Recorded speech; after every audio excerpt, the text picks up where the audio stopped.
Hello everyone, welcome back to another video of editing basics. In this video, we are going to learn how to change border color in Canva.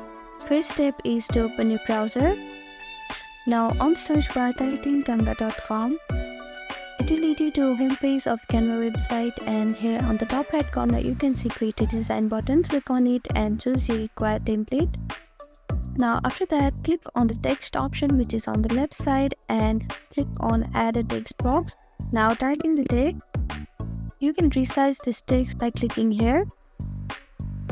After that, simply select this text, and here on the top side you can see this effects option. Click on outline and it will create an outline on the text. Now to change the color of the border, you can click here and you can see different options here that you can choose from.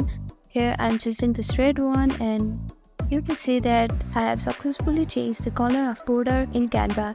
Thank you for watching this video. I hope this video was helpful to you.